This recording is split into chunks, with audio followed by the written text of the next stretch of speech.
White gold with them stones look like Cinderella. Shit, time until the bones are healed and we live again. This shit right here for the cold-blooded killers and the gangsters vibe. But the hoes love it, break it for a $5 T.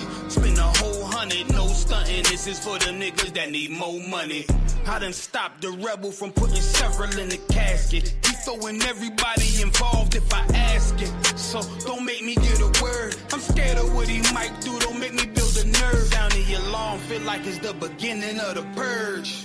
Look, it's like I'm all out of options. Hard being a killer with a conscience. Ginger ale and ice with tequila talking nonsense. Cause beef ain't really no beef. Till there's no more sleep, do a drill, we do a drill.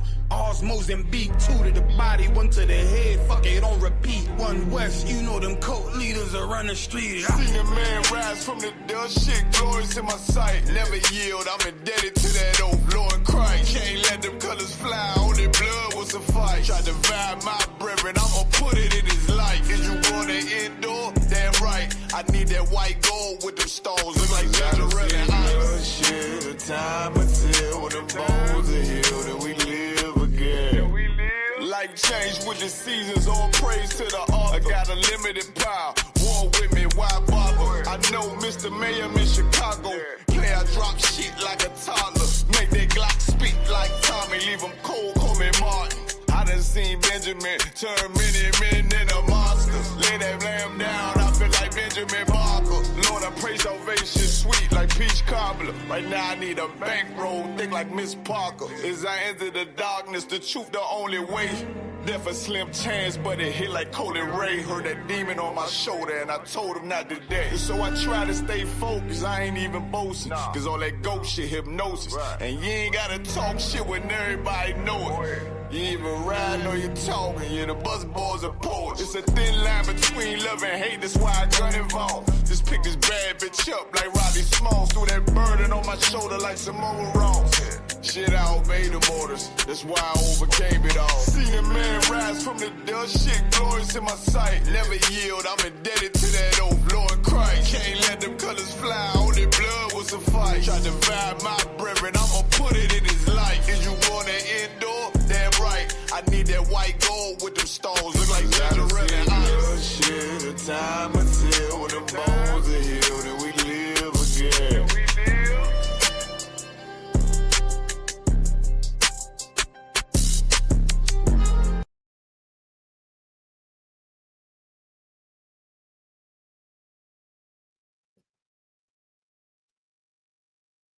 Check. Testing, 1 2 1 2. Fayetteville, Shalom Adawan, Yahba Shemal Shabrakatah. Hey, Shalom Yahweh Shemal Shabrakatah to the Akim. What's going on? Hey man, everything's Tawab, sir. Everything's Tawab. Can you hear me? Khan, we hear you loud and clear here in Durham. Who all we have on, Yonazar? We have Officer Nadiyab, Officer Hawan, myself, and we have Sister Sha'aya. Did I say it right? Sha'aya? Oh, I forgot about this, brother. And we got Michael Ward. No, Michael Ward's online, right? But he said in the building. Right. So Yazakar, we got Trooper Yazakar. And hopefully we won't be calling him Trooper much longer. Turn the fan on. Most High in Christ. Most High in Christ. All right, so let's clap it up. Shalom, Yahweh Shemal Shabrakatah to the Akim, the brothers. Shalom, Yahweh Shemal Thumb by Shemal Shah to the sisters. Akwati, and I'm preaching officer of 5,000 Zion Yala. Coming out of Fayetteville, North Carolina, we'll be holding on the class to Captain in 13,000. Captain Nayathaq Yumyan comes in. We get to being said, you got any topics in mind, anything like that? Slack, sir. Everybody got any questions? Anybody have any questions? You can put them in the chat.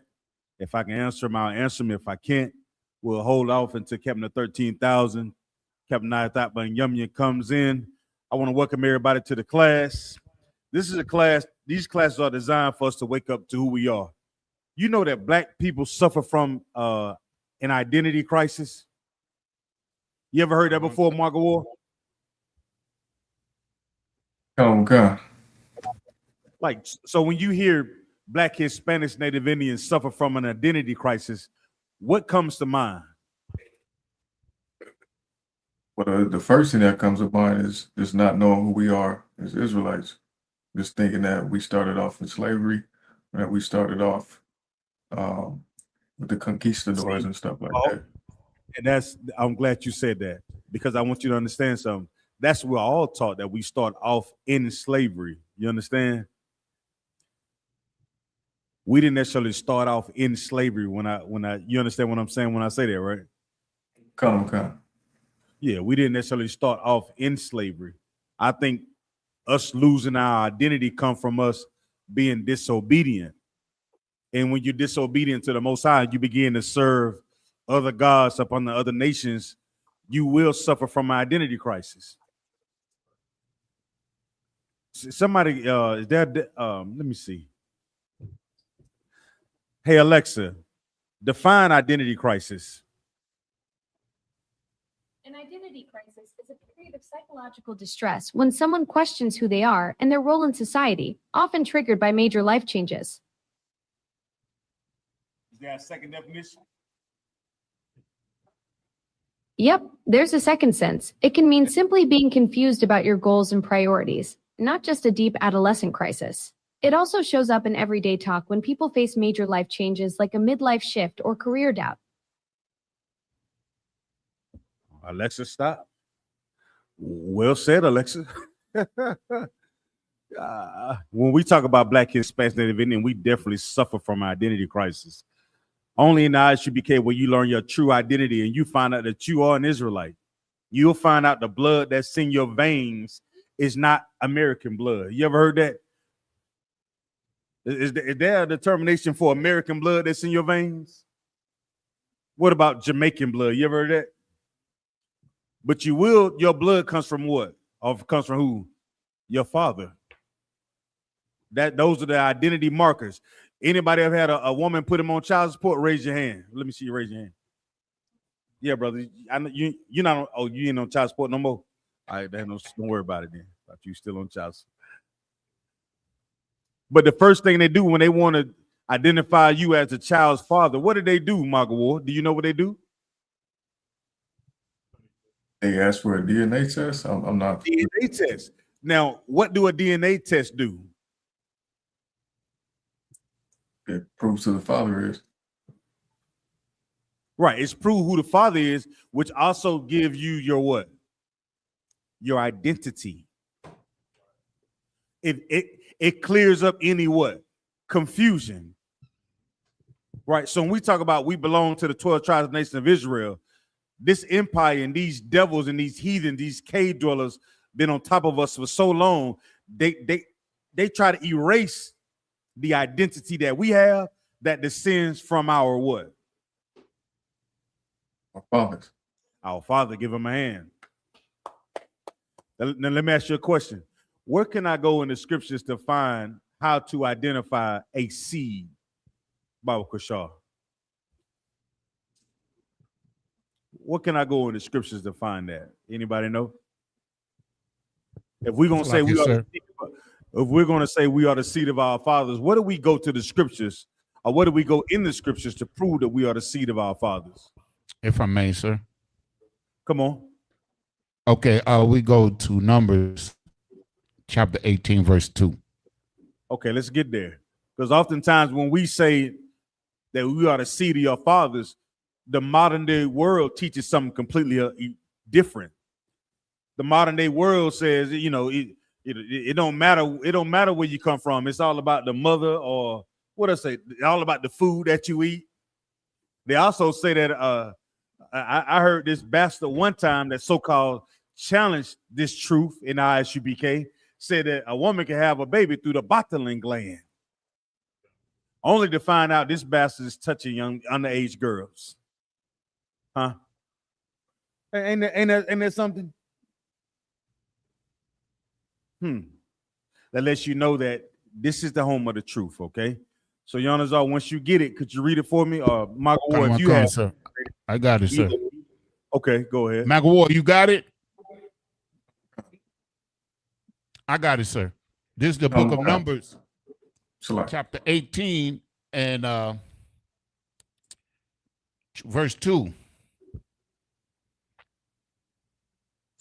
Come on. Okay, I'm going to use 18. Okay, verse 2 says, and thy brethren also of the tribe of Levi, the tribe of thy father. And also verse 18, where it says,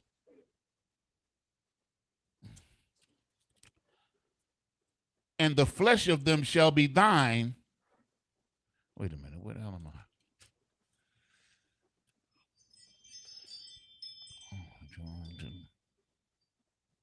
You know what I'm looking for, right, Bunker? Yeah, I done lost myself, sir. It's my bad. Look up declare their pedigree. Here by the house of their fathers. It's 1 and 18. Okay, Salaki, sir. Yeah, you read it. Go ahead, read it. Come on, read it. It's the book. Read it. Go ahead. It's the book of Numbers, chapter 1, verse 18.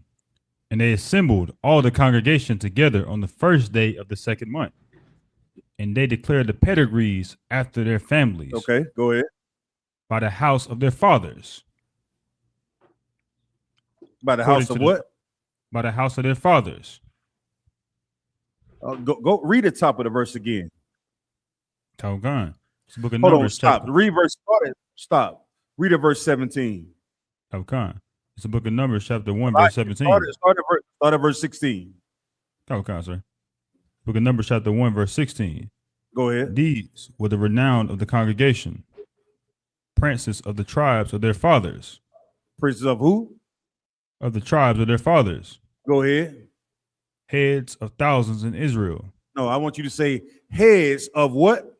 Heads of thousands in Israel. So who was the heads of thousands of Israel? The fathers. Thank you. All right, read verse 17. Okay. Verse 17. So let's do this also.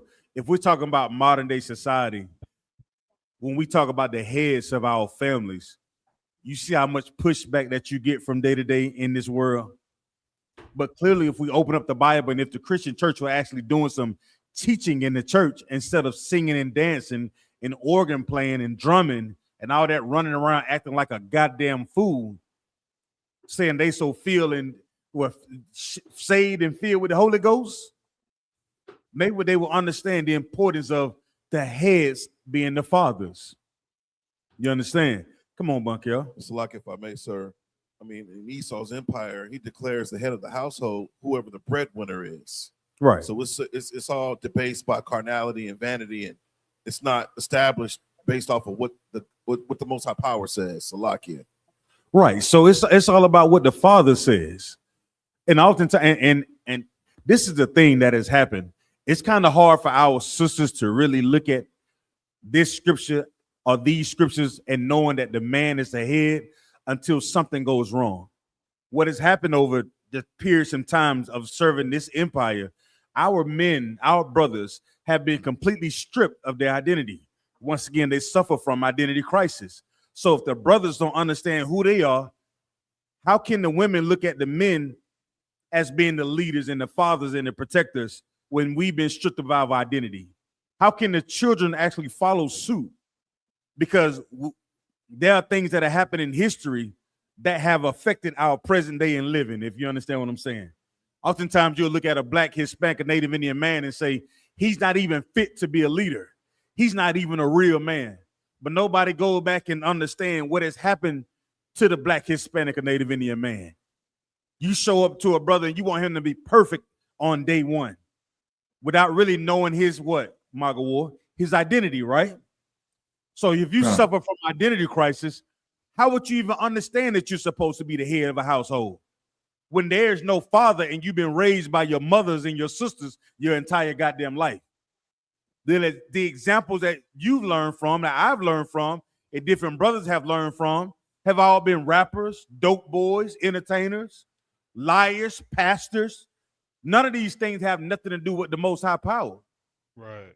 But we talk about the nation of Israel to help us heal this identity crisis that we all suffer from. We must first set in order the head, whose is what? Christ, then who? The Father. Salaki, the Most High, Christ, then the fathers. All right. So read that verse again for me. Who that? Hawan, Baba Kushar. It's the book of Numbers, chapter 1, verse 17. Go ahead.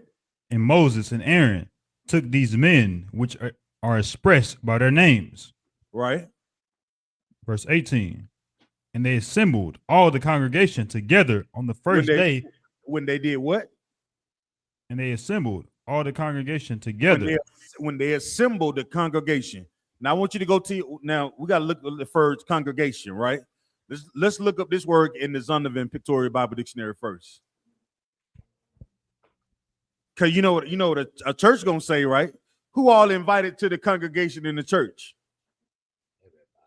Everybody. Say again. So like, sir, everybody. Okay. Their brother said, lies, bro. I don't agree. You don't agree that the fathers are the head of a household. I want to know, what do you agree with, brother, if you saying that in the chat? Come on, Bunk, y'all. This is the Zondervan Pictorial Bible Dictionary. Go ahead. Page 116, congregation. The Hebrew people. The who? The Hebrew people. Hold on. How one? You said who all would be invited in the congregation? So like in the church, everybody. Everybody, right? But according to the Bible, the congregation is considered what, Bunk, y'all? The Hebrew people. The Hebrew people. Come on, that meaning a particular language that we spoke, right? Go ahead. Viewed in their collective capacity as God's people. As who? As God's people. Go ahead. Or as an assembly of the people summoned for a definite purpose. For a definite what? Purpose. So if we said an identity crisis was somebody who suffered from not having a purpose, right? And then what we said, even they know what Alexa said. So you mean to tell me if we assemble together, O nation not desire, we would have a what, Maga War? Like the other one. If we assemble together like the Lord said, this will help us to identify our what? Ourselves. Our purpose. Come. To clear up the identity crisis that Black, Hispanics, Native Indians suffer from, we must first have to agree on a purpose. You got to figure out who the Most High is and what our God wants us to do as Black, Hispanics, Native Indians. You know why all this confusion that is going on from day to day is because of the identity crisis. We don't know our fathers. We don't know the order of operation when we talk about how we should live our lives to please our God. All the other nations can identify who their God is. Why is it that we can't identify our God? What is it? You ask a cave dweller who is Jesus, they're gonna say Jesus was a what? A Caucasian man, right?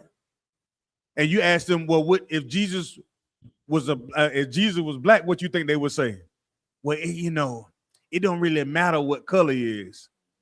Why can't they have the same assertion when it comes to when Christ is identified as any other color or skin tone outside of being white? What's the dilemma? Come on. So like I got a quick precept out of one. Please, come on. I'm gonna pull the book of Isaiah. I'm gonna turn it up just a little bit. Check. Turn the main. Yeah. Check. Yeah. Come on. It's the book of Isaiah, chapter 1, verse 3. The ox knoweth his owner, and the ass his master's crib. But Israel doth not know, my people doth not consider.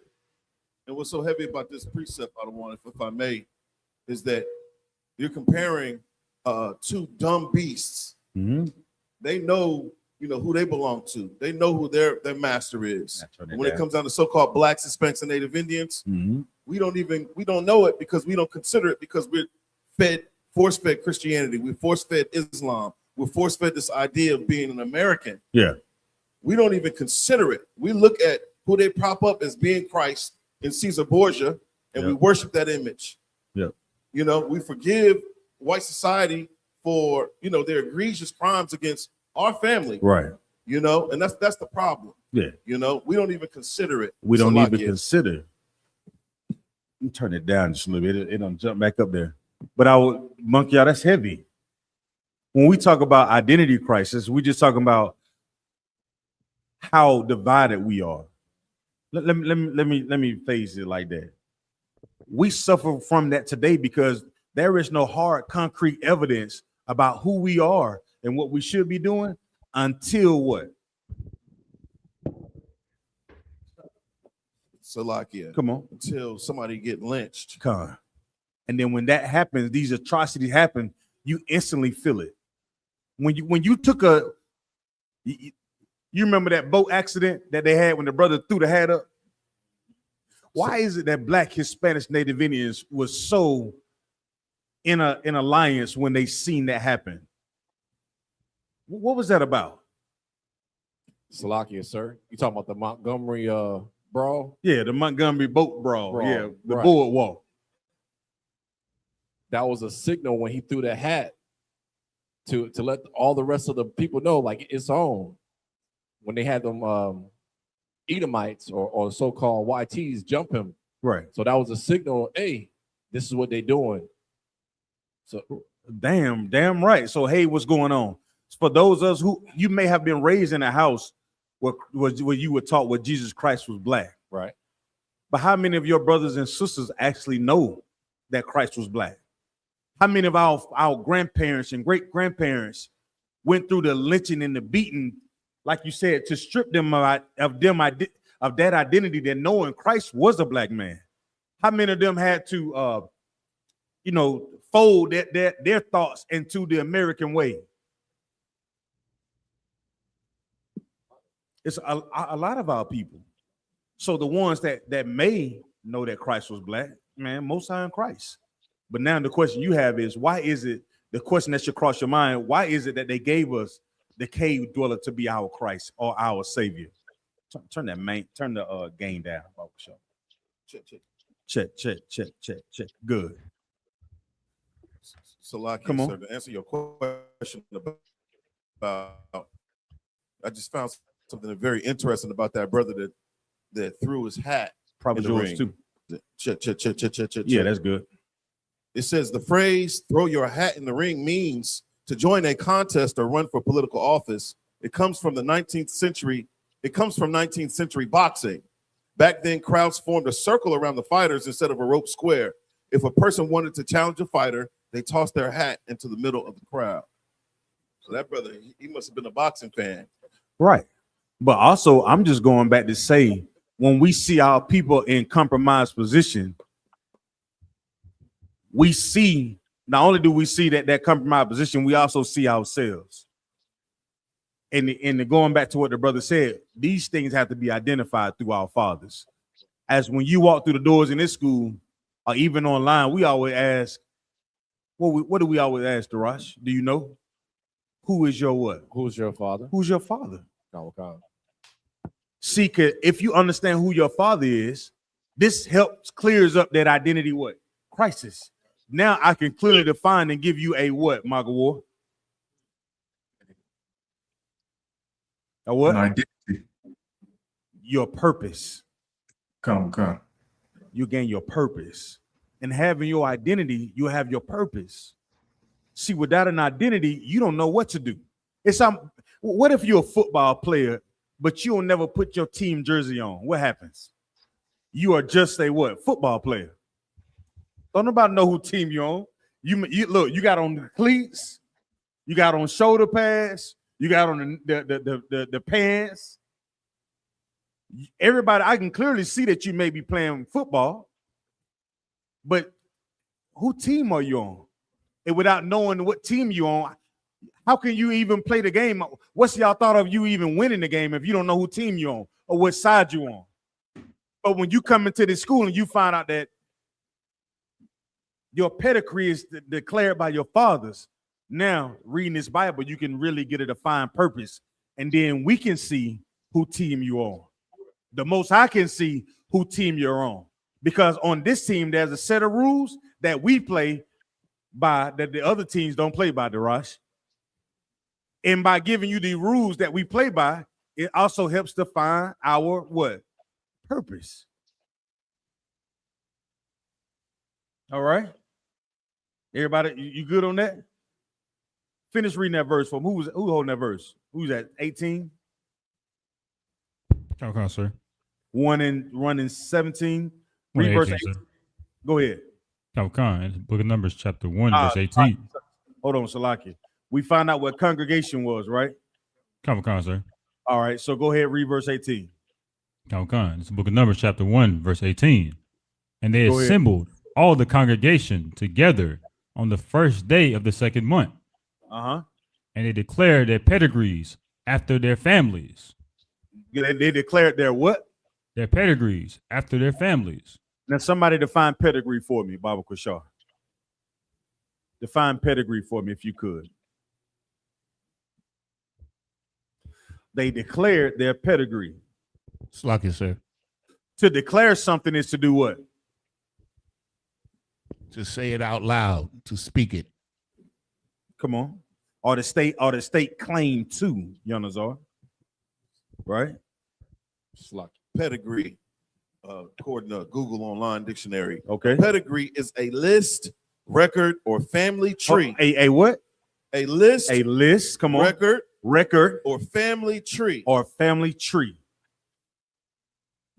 That shows the line of ancestors for a person, animal, or thing. It tracks family descent, proof of pure breeding, or the historical background and origin of an idea. Man, you better stop reading like that, brother. You might want to stop that because you know this is earth shattering. You understand?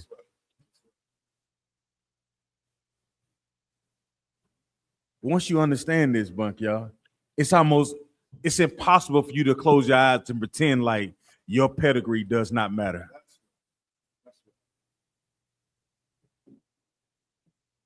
In the NBA draft, what they say? His father played in the NBA in 1942. He could have, what they say about Jerry Rice's son? His dad was, such and such and such. Or, you know what I'm saying? They always looking at what seed do these children come from? So why is it that we talk when we say we're the children of the Most High, we're the chosen seed of Abraham, Isaac, and Jacob? Why does the world get so upset at us? Slakia, sir. Come on. They just can't picture Negroes being the chosen people of God. It's beyond the world's recognition to see Blacks, Hispanics, and Native Americans in that position, even though the Bible says otherwise. I'm going to switch it, Darash. I'm going to switch it. They can picture it. Trust me, they can picture it. That's why they hide it, right? But here goes the problem, though. The minute you and the brothers and sisters understand they belong to the 12 tribes nation of Israel, now we have a clearly defined purpose. The suffering and the mindset that we've adopted in this empire instantly changes. That's why the Lord said, "Thou art rich." You understand? So right now we walk around with a defeatist mind state, hopeless, wondering, not a declared, laid out purpose. But once you understand who your father is, brother, it helps. It changes everything. It changes everything. Once you find out what pedigree you come from, guess what? They can't talk to you the same way, Darash. You understand what I'm saying? No, nobody can call you a nigger just because they're calling you a nigger no more. When you look in the Bible, you can find out that nigger's in the Bible. These derogatory terms don't even apply to me anymore because I done broke that chain. You see what that does? That's why it's so important that we come and sit down in these classes and we declare our pedigree so we can define our purpose. Your purpose ain't about you getting a PhD or a MSM and all these different accolades that you can gain from being in the world. Why not find out what God plan for your life is? That's right. So when we see our sisters and brothers all over the world, all these lynchings that are taking place, brother, let me tell you something. That bothers you mentally. You see it, you like, damn, why can't we just do something about this, Lord? You know what I'm saying? Let you know the Most High has a plan and He gonna execute it till its fullest potential. You understand? Come on with it, Bunk, y'all. Salakia, to your point, I mean, you pulled that precept. Since we talking about identity in Revelation 2:9. Go ahead. I know thy works and tribulation and poverty. And what? And poverty. This is the identity that they want us to have, Bunk, y'all. This is what they wanted us to accept. That's why it's so easy for them to treat us the way that they treat us. This is why it's so easy for the lynching that are taking place, and we only find out about it because we are the ones doing the digging. You know what they'll place in front of you? They'll place in front of you the things that are going on the Gaza Strip, the things that are going on in Palestine and Ukraine and Russia. But when you talk about the poverty that is happening in Mississippi, Alabama, Georgia, California, New York, nobody talks about that. But they'll put a goddamn football or a basketball or Caitlin Clark in front of our goddamn faces for a distraction. You'll never find out your true purpose. You'll be chasing that your whole life. Read that verse again. Come in the book of Revelation, chapter 2, verse 9. Go ahead. I know thy works and tribulation. Go ahead. And poverty. And what? And poverty. Go ahead. But thou art rich. That's what the Lord's saying. I'm seeing all the issues that y'all are having. I know what's going on. But for you to understand that you're rich, you got to understand your purpose first. That's how you become rich. Your rich ain't based on a dollar amount, Bunk, y'all. You ever hear somebody say you'll never work a job in your life if you love the job? What the hell they be saying? If you love what you do. I guess I ain't found that motherfucker yet. Shit. God damn. I'm trying to, where that at, Bunk, y'all? I find that in here. I find that dude sitting amongst my brothers and my sisters in this class, in this school, which gives me a what, Michael Ward? It's like it gives you a purpose. Most High in Christ, give him a hand. Yeah, it gives us all a purpose, huh? It gives us all a purpose. Every brother or sister that come and sit down in these schools and turn to the east and say the Lord's Prayer, even though we seeing the things that are going on in Mississippi, our brothers, you know, man, we can't even and it's crazy because they notice every time the election season get going, the what do you call it, Monk, y'all? That happened in November. What do you call it? The primaries and all these things, they gear us up to feed off our emotions, to make you run out and play puppet with a hand up your ass, thinking that standing in somebody's line is going to change your life. Changing your life starts with you defining your purpose. And that starts with us agreeing, identifying or declaring our what? Pedigree. Read on, finish reading that scripture for me. Con. And I know the blasphemy of them which say they are Jews. That say they are what? Are Jews. The small hats, come on. And are not. And they are what? And are not. That's the thing. So we got somebody playing us, but they ain't us. Salakia, sir. Come on, please. Definition of blasphemy. Knock it out. Blasphemy is the act of showing great disrespect, contempt, or lack of reverence toward God or something considered sacred. Yeah. That's us. That's us. We're sacred.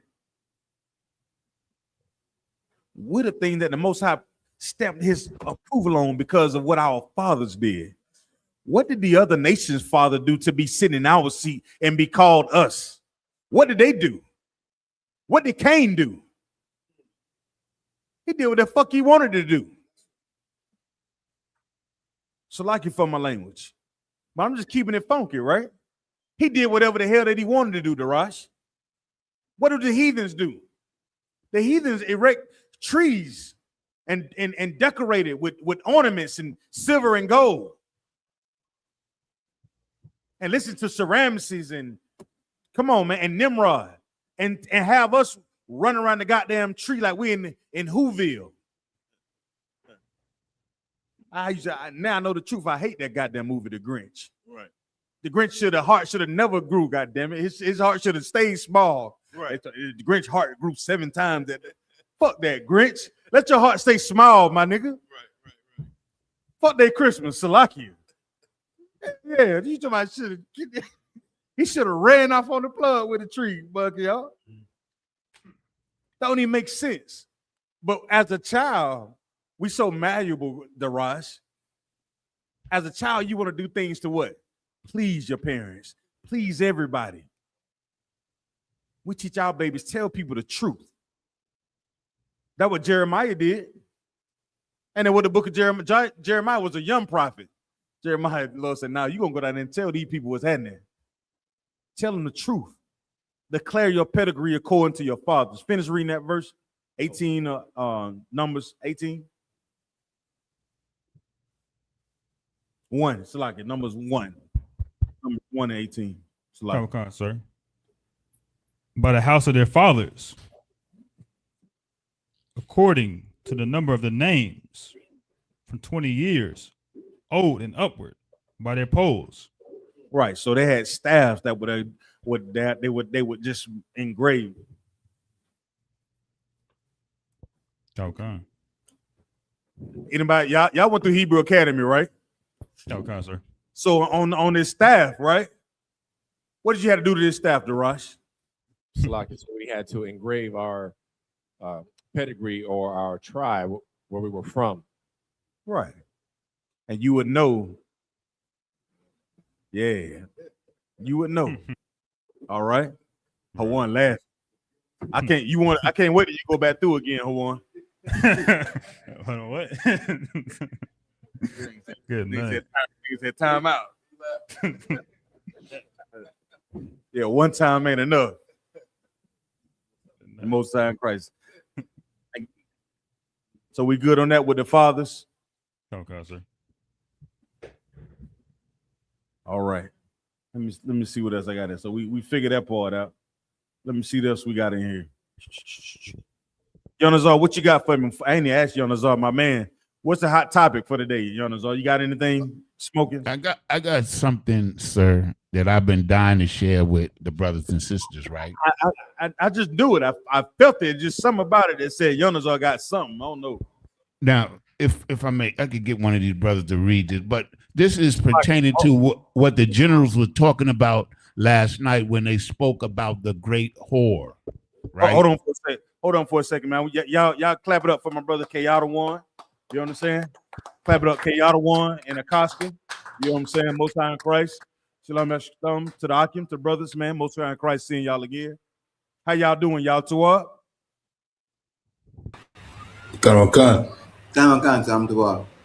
Hey, Most High in Christ. All right, come on, Yonazar, lay it on me. What you got? Okay, so as we know, last night the generals were talking.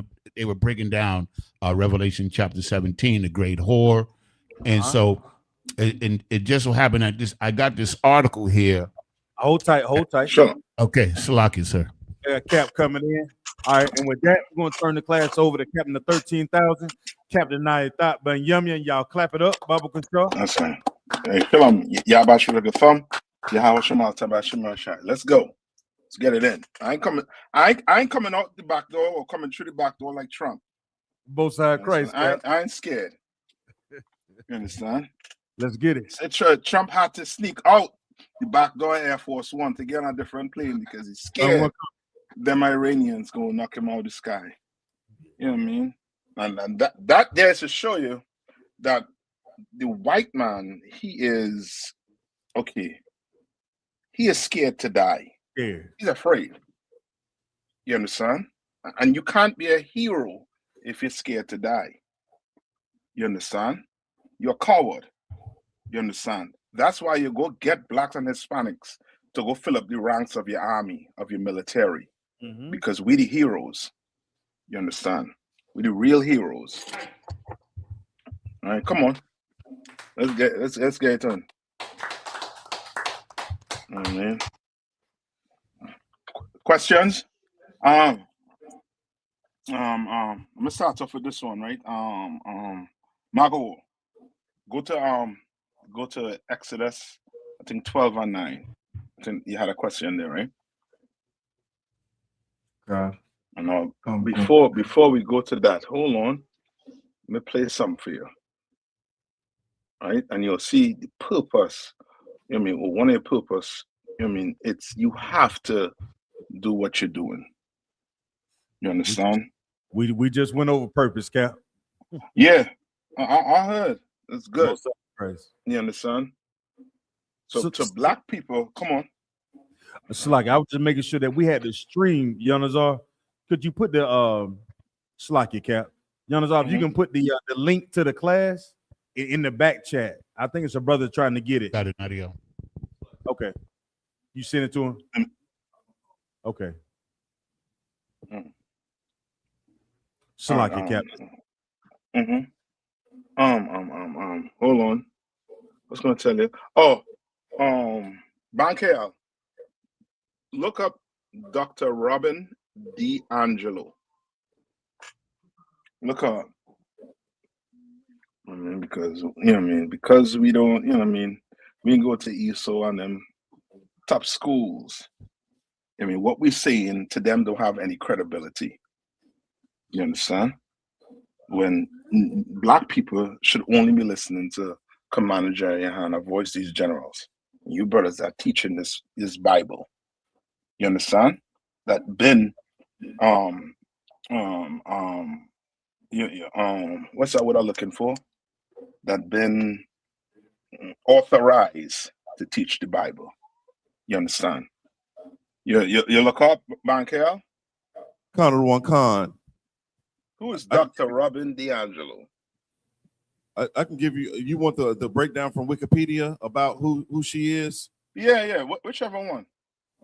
Connor I don't one need Con. too much on her. Come on. It says Robin Jean D'Angelo, born September 8th, 1956, is an American author working in the fields of critical discourse analysis and whiteness studies. What? Whiteness studies. Damn. Whiteness studies. Ooh, boy. You understand? Now listen to what Dr. Robin D'Angelo say. Because, you know what I mean? For the life of me, the Commander General Hannah been doing this, teaching this, been living it. All right? And she is a Caucasian female. Oh, hold on.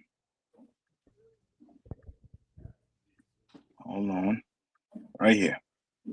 Let's make sure I get the numbers right.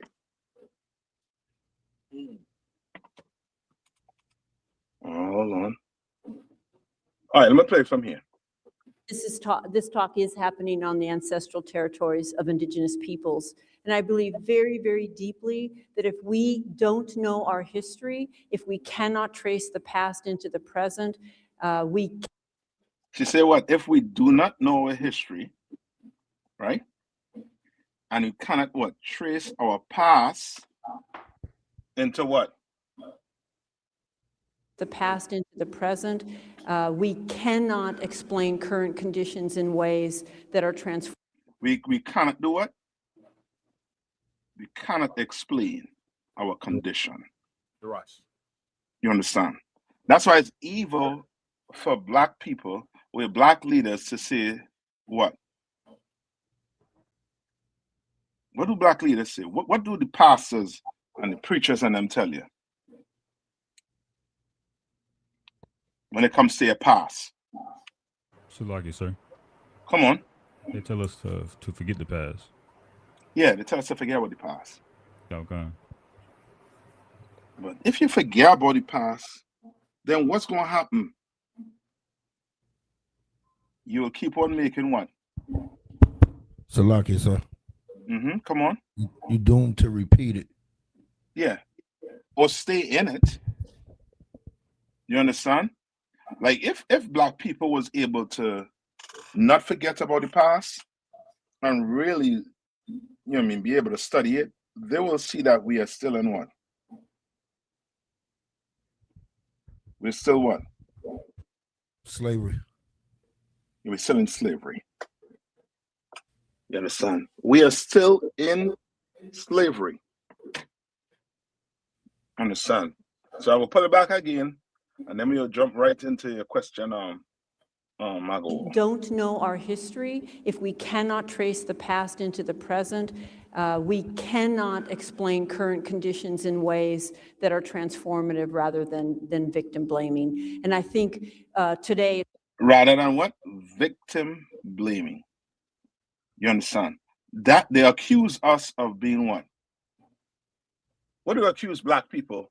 When we go into the past and we start to call out the crimes that America has done to us, what do they say? Come on. Like it, sir. So they say we're we should forget the past, that we're victimizing ourselves, and that even they try to say that slavery was a great migration, that we migrated over here. When we know that the oppressor put us on slave ships against our will and brought us over here for free labor. Yeah.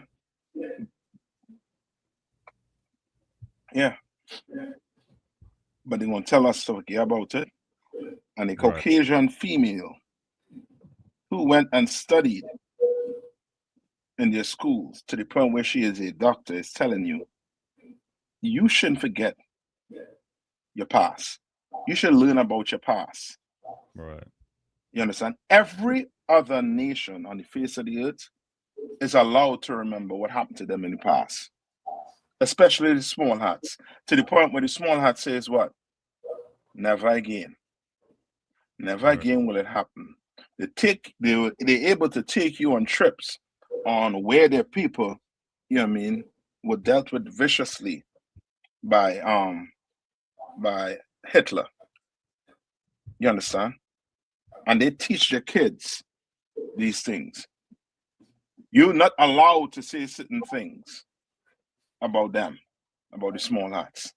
You're not allowed to say it. But when it comes to Black people, it's open game.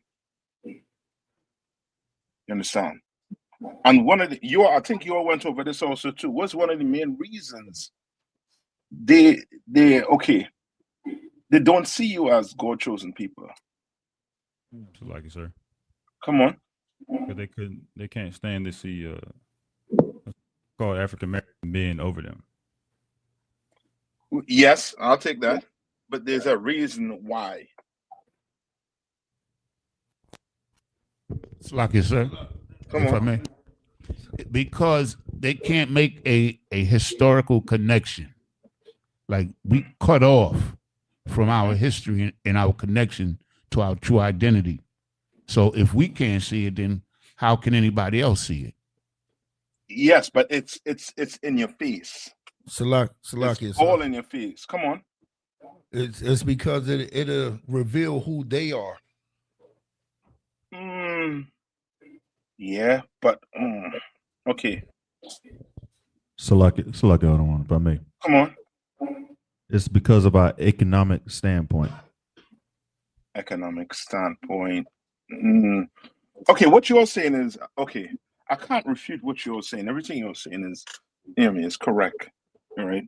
With a better explanation, you're correct. All right. But there's a simple reason why they would not see me and you as Israelites.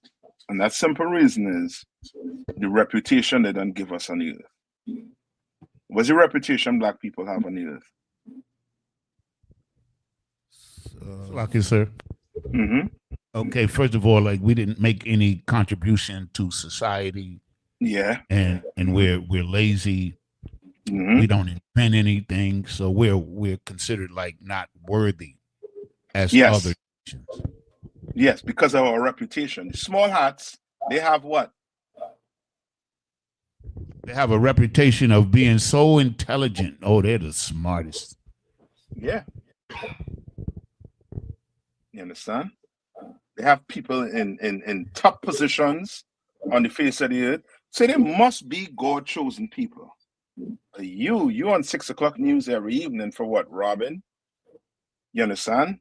Stealing and, doing all manner of, evil to them.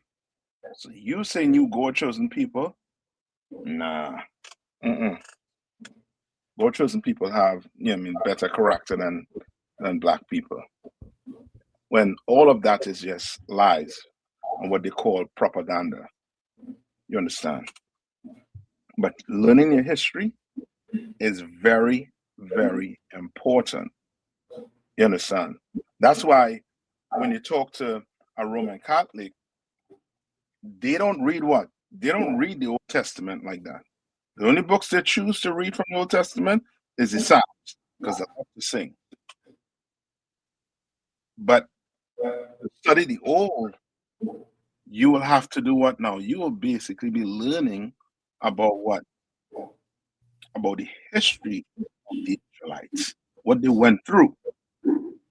But all you want to learn about is the New Testament. You want to learn about all the bloodshed that happened in the Old Testament. You understand? So now give me Michael, give me let's step into it. All right, tell them where you're at. I think it's Genesis 12. It's like Exodus 12:9. Yeah, I believe that's the one we start with first. It was the book of Exodus chapter 12 and verse 9. The question was, do we still cook the lamb with its intestines as seen in Exodus 12 and verse 9? Come on, go ahead. It's the book of Exodus chapter 12 and verse 9. Eat not of it raw, nor sodden at all with water, but roast with fire. Meaning what? Don't eat it what? Raw, like these heathens will eat the meat raw. Cook the meat. And it's telling you specifically how to cook it, roast it. You understand? Don't cook it with what? In a lot of water, meaning what? You ain't gonna what? Boil it. You understand? Right? Read on. But roast with fire. Mm-hmm. His head with his legs, and with the pertinence thereof. All right. What is that? What's the pertinence thereof? Somebody look that up. Look it up. All right, we had Exodus. Exodus 12, right? And 9. Look it up first in the Zondervan. Let's see what we have in the Zondervan. Okay, you have perturance.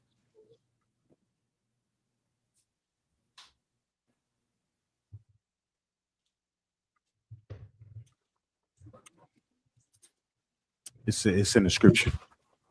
Verse 9. Exodus 12 and 9. It's at the end of it. The definition on Google. Go ahead. This is the definition of pertinence: the internal organs, entrails, or viscera of an animal. So the what? What is it saying? The what? The internal organs, entrails, or viscera of an animal. So you realize what that's saying there, right? What is that talking about? Like the heart, the liver, the lungs, all the internal. Cook it. You understand? Right? So it's telling you to cook it. Right? So it's not telling you to cook what? What's the question you had? So my question was, do we still cook it with its intestines? So I see what you're saying. So you're saying the pertinence is you understand the heart, the liver, but what you're saying is what about the intestines? Right? Or intestine. It was kind of all inclusive, just like, do we cook it with all the insides pretty much? Okay. And Salaki, if I may, the definition does go into specifics about what the pertinence is. As far as each specifically the heart, liver, and lungs, also known as the pluck. Right. So it doesn't make mention of what? The intestines. That's intestine. You understand? So just think the meat. Just think the meat we will normally eat in the animal. So like you said, that whole thing with the go ahead. In the Zondervan, it says the entrails, which means the inner parts, right? Come on, but wouldn't that include like the intestines? Okay, it's in a part. But remember, okay, what meat do what part of the animal you normally would eat? You understand? You will eat what? The liver. You might eat what? The heart. You'll eat certain things. He's just saying to cook everything in it. Remember, think about it like this. This is when this was. Passover. Okay. In the land of Egypt. Come on. This was when? This specific time.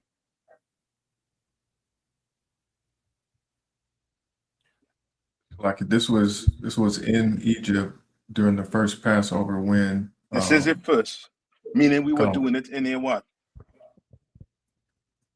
We're doing it what? In a rush. When you read on you'll see it was done in a rush. They tell you to eat with what? With your staff, with haste. With your weapon in your hand. Yes, with haste. So you cooking this in haste. You understand? Right? Now, do we do that today? We cook the lamb. You understand? And we do try to eat in what? In haste. You understand? So just think, he telling you to make sure this lamb is what? Properly what? Prepared. Yes, and cooked. You understand? It's not a rush, but you could cook. You mean everything. Don't waste time trying to take out and trying to decide what we're going to leave back, what we're going to do with this one, this meat or that meat.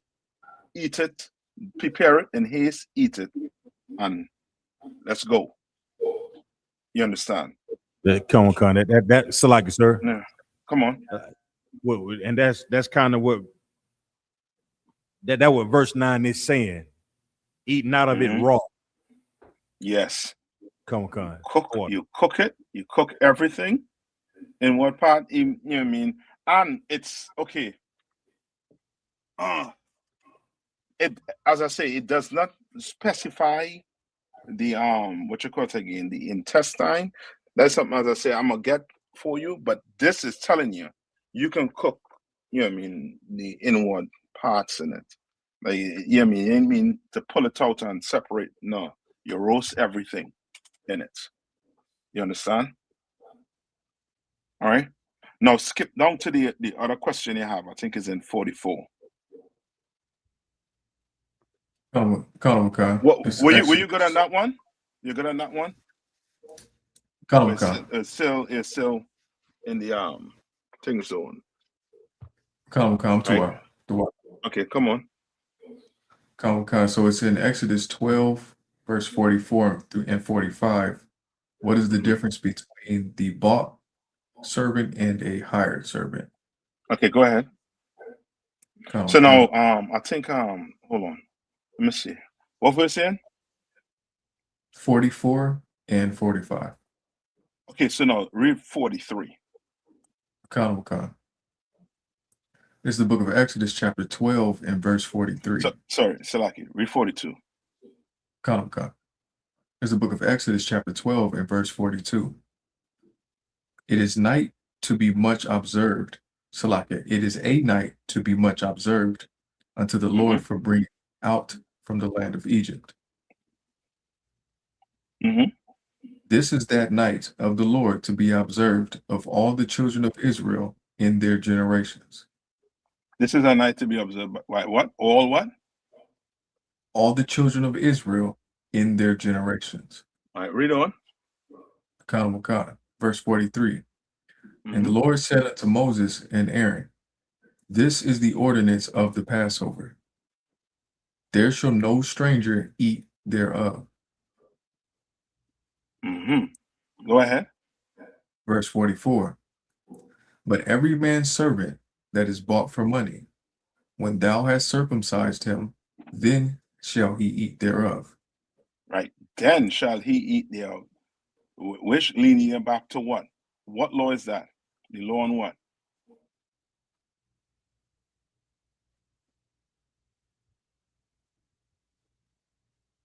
What law is he talking about there? The law of the stranger? So like you said, come on. The law of circumcision. Yes. Go on. Like in the Old Testament, it was something that was okay. If you didn't have, how did they look at you? Go to Genesis 7 and 10 to 11. Okay. All right. This is the book of Genesis, chapter 7, and verse 10. And it came to pass after 7 days that the waters of the flood were upon the earth. No, Genesis 17 and 10. Come. Yeah, Genesis 17 and 10. Come. It's the book of Genesis, chapter 17, and verse 10. This is my covenant which ye shall keep between Read me. On. Come. Between So me. you know what the covenant is, right? This is an agreement. What it's saying, this is an agreement you're gonna make between me and you. All right, read on. Come. Between me and you and thy seed after thee. All right. So meaning your generations that come after, this is going to be included in that covenant. Read on. Come. Every man child among you shall be circumcised. Everyone? Every man child among you shall be circumcised. Every man child among you shall be circumcised. He ain't saying what if, but, or maybe. He's saying what shall. You understand? Right? This had to happen. When? Read. Come, verse 11. And ye shall circumcise the flesh of your foreskin, and it shall be a token of the covenant betwixt me and you. Yes. And this is for who? What nation this was given to? Israel. Israel. You understand? The Passover was given to who? Israel. Israel. That's why I said this is what the ordinance of the Passover in verse 43. This is how it should be carried out. You understand? When we do the Passover, right, the service, and brothers go up to read, what do? So when they call for the first reader, come on. They state their pedigree. Yeah, they give their pedigree. Come. They give the house of their family. There's a reason why you're doing that. Because a stranger can't eat thereof. You understand? You understand? And, you know what I mean? Moses, the law was telling Moses this, that a stranger can't eat thereof based on the fact of what? Let's read on and you'll see. Read verse 12. Come. Verse 12. And he that is 8 days old shall be circumcised among you. Every man child in your generations, he that is born in the house, or bought with money of any stranger, which is not of thy seed. Hold on. So you understand that? Where's that saying?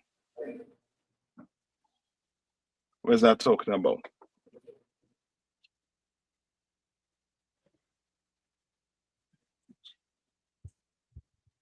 Read that verse over one more time. Read verse 13 over one more time.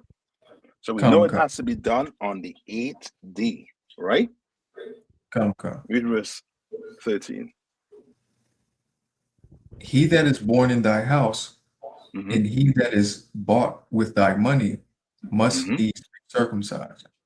You understand? If you're born in your house, must be circumcised. If you buy him, right, He must be what? Circumcised. Circumcised. Who is he talking about? His our brothers. Yes, this is Israelites you're talking about here. Okay. You understand? Because we're reading about the law of what? Circumcision for who? Israel. For Israel. Read on. Okay. Must need be circumcised, and my covenant shall be in your flesh for an everlasting covenant. Shall be in your flesh for a what? Everlasting covenant. And this was so serious to the point where what? Read on. Verse 14. And the uncircumcised man-child, whose flesh of his foreskin is not circumcised, that soul shall be cut off from his people. What does it mean to be cut off from his people? Treated like a That's it. Go ahead. Go ahead. No, he got it. Yeah. Yo, Bashim Shah Ragatham. All right. It's saying that you are going to be treated like a what? Like a heathen. Yes. Like a pub. Give me that in the New Testament. I think it talks about be treated like a publican. All right. That you'll be treated like somebody who was never an Israelite. Read on. God. He hath broken my covenant. Verse 15. That was the conduct, right? You understand? So now, what you're reading about here is being explained more explicitly. You understand? What you read about in Genesis 12 and 48, I mean from 44 to 46 is being explained here in Genesis 17. You understand? So now go back to 45, to Genesis 12 and 45. Okay. Because we had to remember, right? There was about two chapters in Romans given to what? Speaking about what? Specifically about what? Go to Romans. I think it's 2. Hold on. Romans 2. I'm gonna tell you.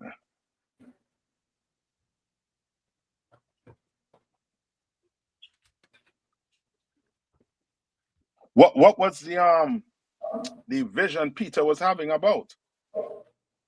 About the unclean, the eat of the unclean. Yes, but you correct. But what was it specifically like? If you had to just, you know what I mean, play it in a nutshell, what was it about? Kind of Salaki, sir. Like all nation, I mean, our brothers and sisters being able to come back and call as Israelites, no matter what nation that they come out of. Okay, yes, but yeah, okay. You gotta understand the background. What was the issue Peter and Paul was having? The circumcision, sir. Yeah, that's it. Come. That's circumcision, right? Go to Romans 2 and 24. Come on. You got it, DeRush. Okay. It's the book of Romans, chapter 2, and verse 24. For the name of God is blasphemed among the Gentiles through you, as it is written. Verse 25. For circumcision verily profiteth if thou keep the law. You understand what he's saying? This is Paul speaking here. What is Paul saying? He's saying if you don't keep the law, then the circumcision is null and void. Like that's it. Not null and void, but you breaking the law. Okay, but remember, if it wasn't circumcised, how was they looking at you?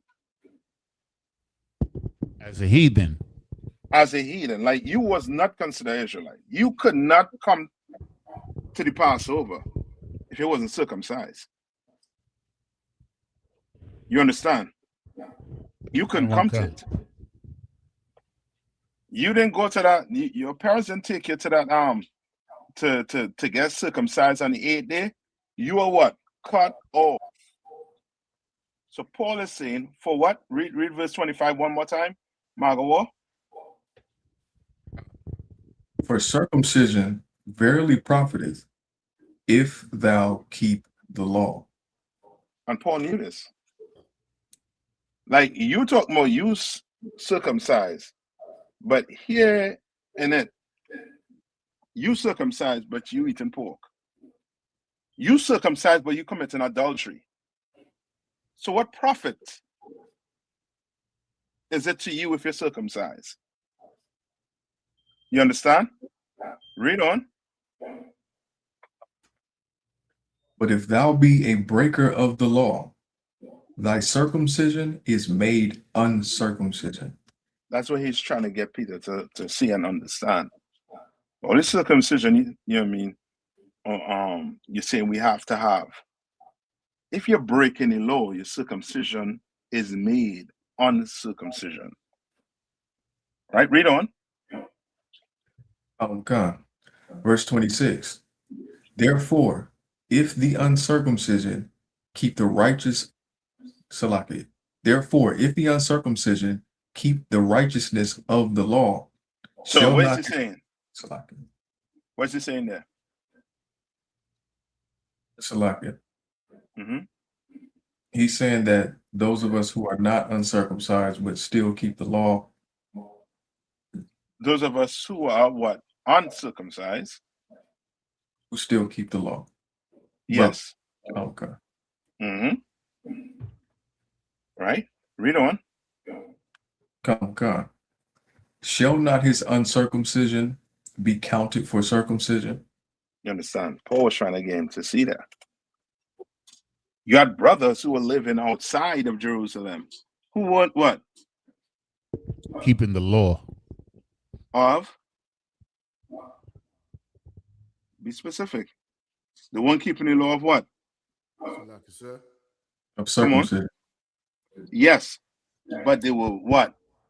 They were keeping the other laws.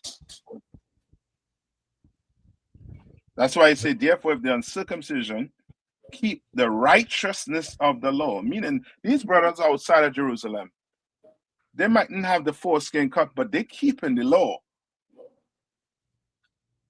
So Paul is saying it does not count for circumcision, that uncircumcision. Read on.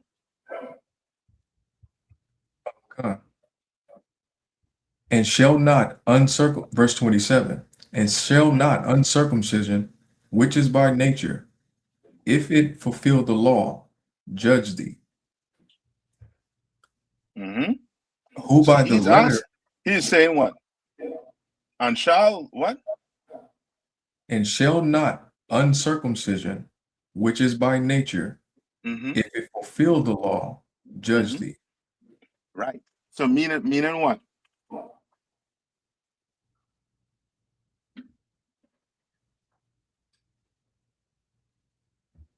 So remember, he and the uncircumcised, he ain't circumcised, but he is doing what?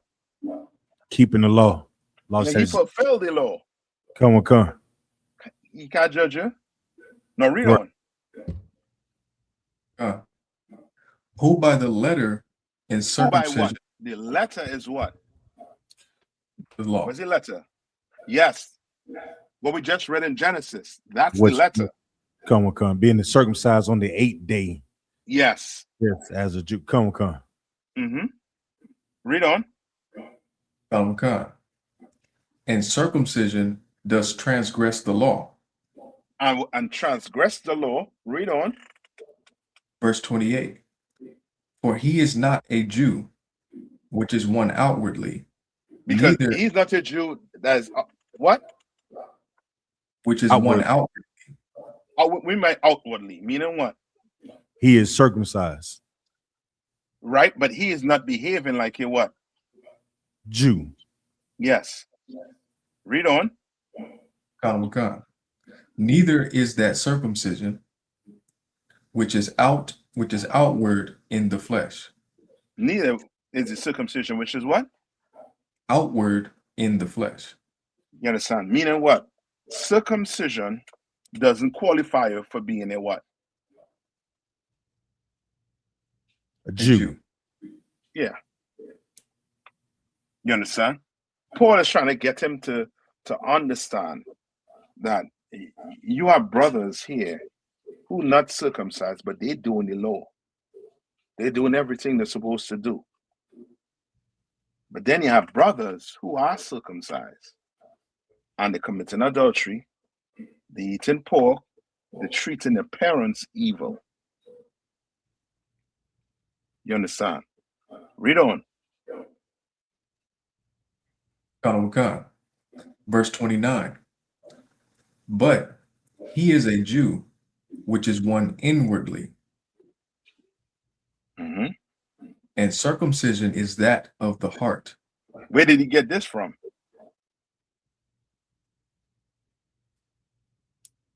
What precept is Paul quoting?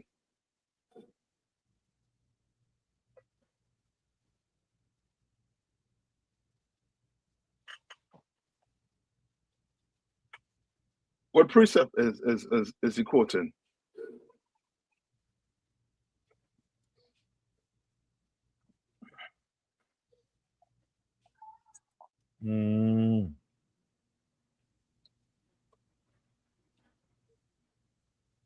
Y'all know? Was it Abraham? Like I said. Go ahead. It's the book of Romans chapter 2, verse 29. Uh-huh. But he is a Jew, which is one inwardly, and circumcision is that of the heart. Yeah, that part right there. That part right there. Circumcision of the heart. Where is he? What precept is he quoting? Like, sir, this is Romans chapter 2, verse 29. Yes, sir. No, okay. We were reading there. But I'm talking about what precept is Paul referring to. Go ahead, K1. Is it Deuteronomy 10 and 16? Read it for me. It says, circumcise therefore the foreskin of your heart and be no more stiff-necked. I'll take that. I'll take that one. Salaka, sir. Come on. Also Deuteronomy 30 and 6. And it says, the Lord will circumcise thine heart and the heart of thy seed to love the Lord thy God with all thine heart and all thy soul. I'll take that too. But there's one he quoting. Rocky cat. Is it Romans 2 and 25? No. In the Old Testament, when I say quoting. Oh, the Old Testament. Now, all you bring on that Deuteronomy, the two Deuteronomies, you're correct. All right. Give me Jeremiah 4 and 4. Jeremiah what? 4 and 4. 4 and 4.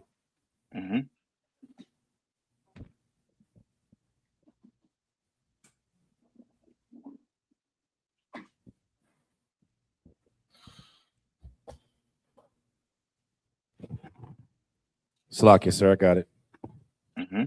This is the book of Jeremiah, chapter 4, verse 4. Circumcise yourselves to the Lord. Circumcise what? Circumcise yourselves to the Lord. And take away the foreskins of your heart, ye men of Judah and inhabitants of Jerusalem. And it's even back then, Jeremiah knew that circumcision has to be what? In your what? In your heart, up here. You understand? The Lord give you laws, you better follow all of them.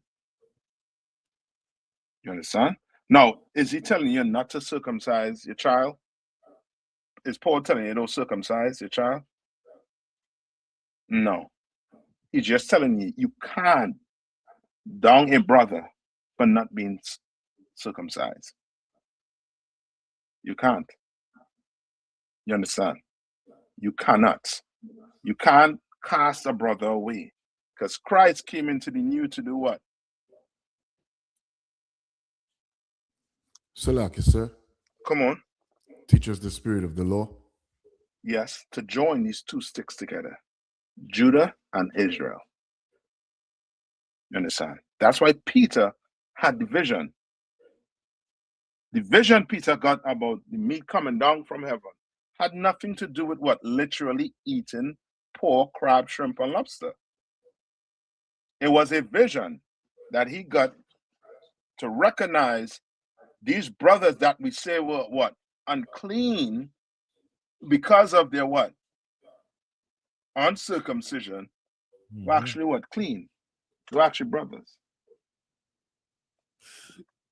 You understand? Give me that part where it says I think shall a Jew sit with an uncircumcised? I forget how he puts it. I forget the way he put it. I think I'm adding in circumcised, but it's talking about Peter and them. You understand? You got it.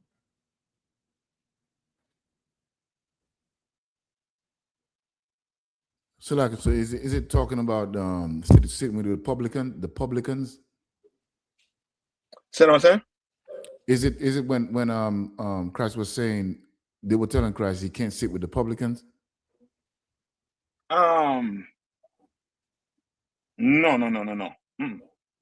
Peter was I think your conversation Peter and Paul was having. I can't remember the top of my head. If you find it, look for it and find it.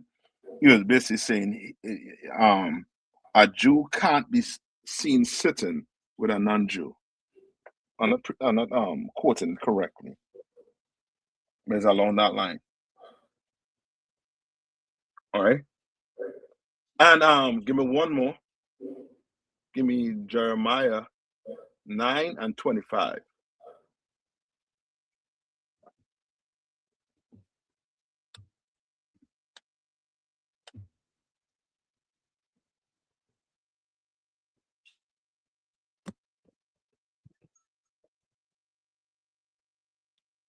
This is the book of Jeremiah, chapter 9, verse 25. Behold, the days come, saith the Lord, that I will punish all them which are circumcised with the uncircumcised. You understand? Jeremiah understand that way back then. So he's saying that what? Come on. I think it's Acts 10:28. Come on, read that from the whole way at the Rush. And I'm how you always name tags in a Salakia. Come on. Go ahead. Go ahead. My mic was muted. Acts 10:28. It says, and he said unto them, you know that it is an unlawful thing for a man that is a Jew to keep company or come unto one of another nation. But God has shewed me that I should not call any man common or unclean. That's it. That's it right there. Peter was saying what? He was saying he was of another nation. Why? Salaki, because of the law of uncircumcision. Yeah. That's it. Like once you weren't born in Jerusalem, you were considered to be a what? In general terms, you were considered to be a what? Salaki, a Gentile. A Gentile. You understand? And the reason why they call you a Gentile is because you was doing what the white man was doing. He was doing what the Africans were doing. Remember when the lady came down to the well right? She was saying she was going to worship her father where?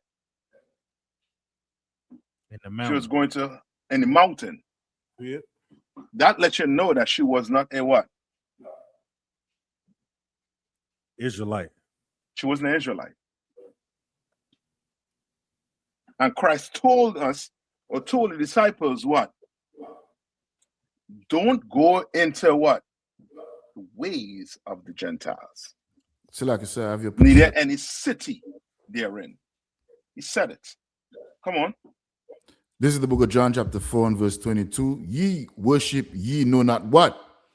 We know what we worship, for salvation is of the Jews. Right. That's Christ's answer to her. Because she was saying, we're going to worship our fathers in the mountains when we know where our fathers was. Where did we go to for the Passover? Jerusalem, sir. Jerusalem. You understand? Jerusalem was where this year? Houston, Texas. In Houston, Texas. If it was not in Houston, Texas, you understand? You were not in Jerusalem and you were not celebrating the Passover. Simple. You understand? Nowhere in the Bible it tells you that brothers celebrated the Passover in different what?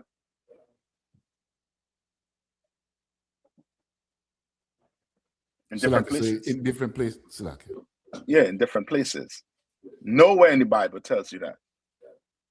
Why you think, you remember when the Lord split the nation? You all remember when the Lord split the nation? In I believe in the Book of Kings.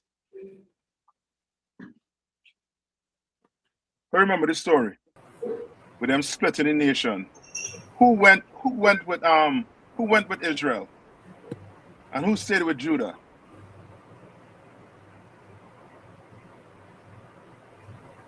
Benjamin and Levi stayed with Judah, and the rest of the tribes went with Ephraim. Mm-hmm. Mm-hmm.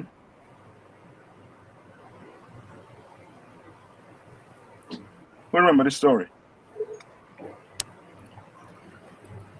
Go to the Book of Kings.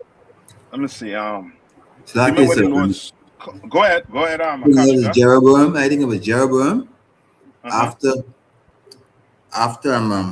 Saul, after King David's death, if I remember right, and they had the story about when he went to the young men, went to the old men for advice, and they told him that if he treat the people well, they'll serve him. And then he went to the men that grew up with him, and the men tell him to treat them harshly, and then the tribe say, see to yourself. I think that's the story, sir. That's part of the story. That's getting to where I'm talking about. Sir. Right? But there's a split in the kingdom. Who went with Judah? Who went and made a league with Judah? So like you, sir, Benjamin and half of the tribe of Levi. Mm-mm. Okay, You're saying half the tribe of Levi. Half the tribe of Levi came after. Oh, come on, sir. Why did half the tribe of Levi came after? Sir, come on. If I may, because they knew that if they left with the Northern Kingdom wasn't keeping the law. What law they wasn't keeping? They wasn't keeping the Passover. Why? Because what's his name? Jeroboam. He trying to make a fake Passover. How he trying to make a fake Passover? Okay, so he picked another day. I can't remember exactly how he did it. No. Not another day.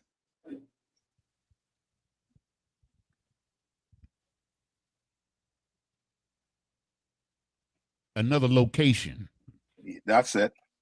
And he picked another location to hold the Passover. Mm-hmm. It was a fake Passover. That's why I call it that. You know, you're right.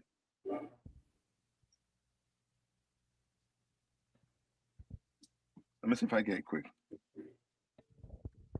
I can't tell exactly We're in the book of Kings. So like I say, is it King 2 Kings 23? 2 Kings what? 23. Read it for me. I'm skimming through it. No. It's First Kings. First 12. Kings, Salaki. Yeah. The First King 12 and 26. Right. So remember there was a split, and what's his name? You just said it. Akashka said it. Right. This is when I believe the king at the time, I forget his name, the king who came after King Solomon. Right, the king that came after King Solomon, he called his wise men.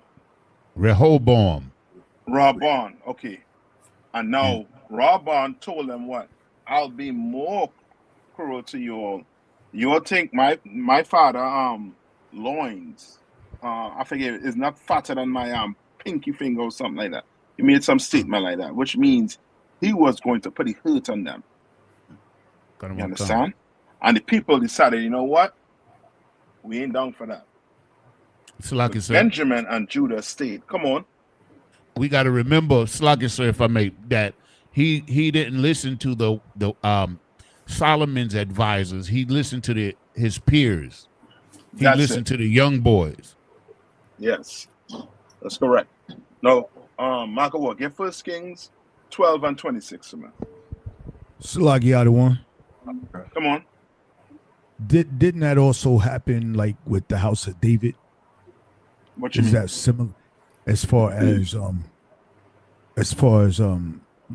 Masha, head priest Masha he was listening to people getting in his ear, and then they started the house of David, and they called him King David. Okay, that's just heresy. That's straight up heresy. You understand what I'm saying? Come on, sir. Like, right?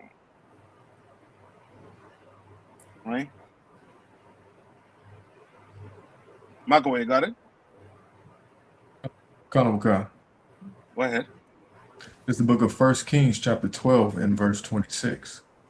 And Jeroboam said in his heart, now shall the kingdom return to the house of David. Verse 27. Right. You know why he's saying that, right? Read about, let me get with you. Read about 2 verses up. Verse 24. This is 1 Kings chapter 12 and verse 24. Thus saith the Lord, ye shall not go up nor fight against your brethren, the children of Israel. So like I said, verse 23. Yes, yeah. So you got proper understanding of what's taking place here. Verse 23. Speak unto Rehoboam, the son of Solomon, king of Judah, and unto all the house of Judah and Benjamin. And Judah and who? Benjamin. And Benjamin. Read on. And to the remnant of the people, saying, verse 24, thus saith the Lord, ye shall not go up nor fight against your brethren, the children of Israel. Return every man to his house, for this thing is far from me. Salaki, for this thing is from me. They hearkened therefore to the word of the Lord and returned to depart according to the word of the Lord. Why? Because they were fitting to have a what? Like I said, they're going to have a civil war.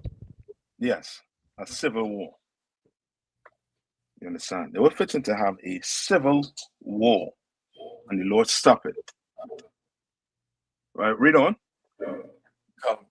Verse 25. Then Jeroboam built Shechem in Mount Ephraim, and dwelt therein, and went out from thence, and built Penuel. Verse 26. And Jeroboam said in his heart, now shall the kingdom return to the house of David. Now he's going to give you explanation on why he's saying that. Read. Verse 27. If this people go up to do sacrifice in the house of the Lord at Jerusalem, then shall the heart of this people turn again unto their Lord, even unto Rehoboam, king of Judah, and they shall kill me. And go again to Rehoboam, king of Judah. So now, here's listen to what here right now. He is trying to make what? What is he trying to make? He's trying to give himself a reason or a justification in doing what? Salaka, sir. Come on. Isn't that like the same spirit that King Saul had on him with David? He's kind of jealous, so he's trying to create contention amongst the brothers to create like a civil unrest. Salaka. Okay, with King David, yes, it was jealousy. You understand? But here is fear. You understand? Kind of one kind. He was straight up afraid that what? If the people go and do what? Do the Passover in Jerusalem, they were going to give their allegiance to who? To Rehoboam. And then they will come and do what? Unalive him. You understand? That's that spirit of fear. But read on. Verse 28. Whereupon the king took counsel and made 2 calves of gold and said unto them, it is too much for you to go up to Jerusalem. Behold thy gods, O Israel, which brought thee up out of the land of Egypt. Right? So you all understand what he's saying, right? Come on. Yeah, he being a TD Jakes right now. He lying. Yeah, you know what I mean? Right. Salaki. Read on. Verse 29. And he set the one in Bethel, and the other put he in Dan. Verse 30. And this thing became a sin, for the people went to worship before the one, even unto Dan. Read on. Verse 31. And he made an house of high places, and made priests of the lowest of the people. So what he started doing now? What he started doing now? So like I said, trying to glorify himself and using like brothers and sisters, brothers who not in the priesthood to kind of persuade the people to not go to Jerusalem. Yeah, he creating something new. You understand? He's trying to create something new. Right? Now read on. Which were not of the sons of Levi. Which were what? Which were not of the sons of Levi. Who Levi left with? The northern kingdom. Yeah. You understand? Read on. Verse 32. And Jeroboam ordained a feast in the 8th month, on the 15th day of the month, like unto the feast that is in Judah. You understand? And like the Lord, even though he split the kingdom, it only could have what? One Passover. One. And you had to go to where? Jerusalem for it. One Passover. You understand? So like read on. Come on.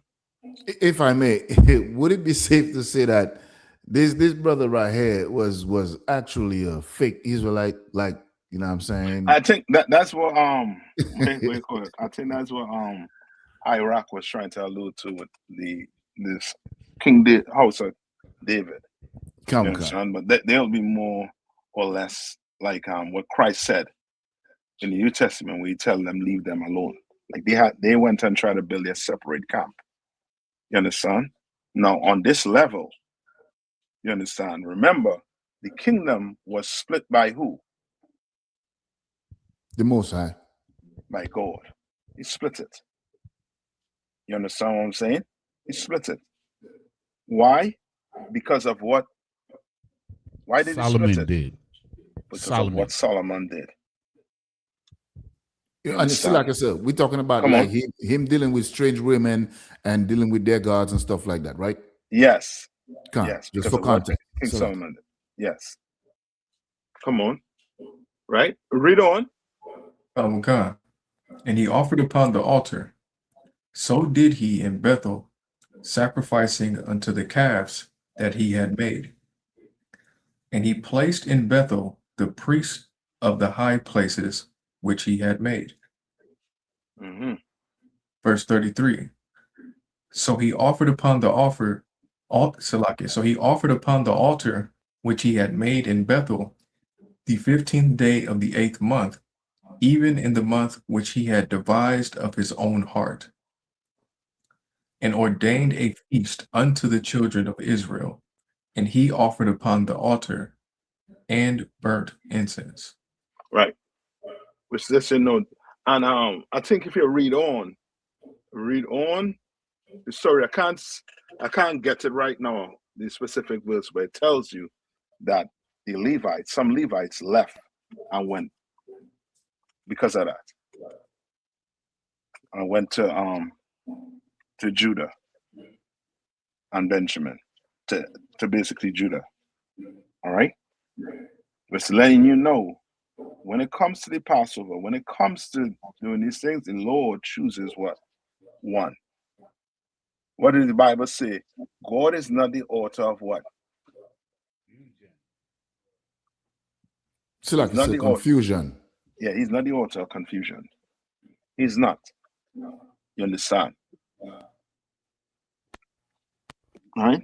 Now, Margot, we'll go back to Genesis 12 and 44, I believe yours at. Okay, the one is Exodus 12 and 44. Yeah, Exodus 12 and 44, sorry. Khan. This is the book of Exodus, chapter 12 and verse 44.